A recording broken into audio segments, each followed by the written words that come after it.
Ketua Satuan Tugas Penanganan COVID-19 Doni Monardo menargetkan Indonesia bebas dari pandemi COVID-19 pada 17 Agustus 2021.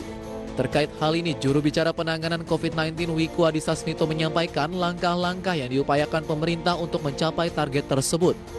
Pengendalian penularan virus saat ini dilakukan dengan mengimplementasikan pemberlakuan pembatasan kegiatan masyarakat atau PPKM skala mikro.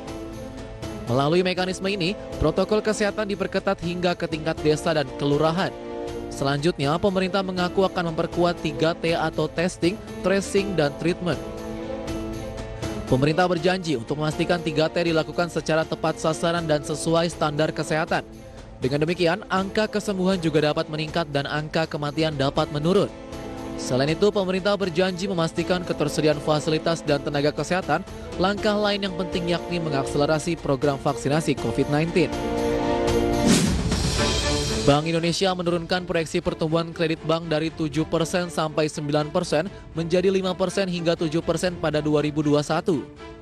Alasannya laju kredit masih terkontraksi 2,41% sampai Desember 2020.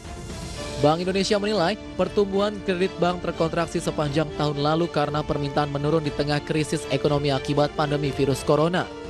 Di sisi lain, bank tidak cepat menurunkan tingkat bunga kreditnya sejalan dengan penurunan suku bunga acuan dari Bank Sentral Nasional. Bank Indonesia melihat penurunan suku bunga kredit berjalan lambat karena suku bunga dasar kredit masih tinggi. Tercatat penurunan suku bunga dasar kredit baru sekitar 75 BPS menjadi 10,11% pada tahun lalu.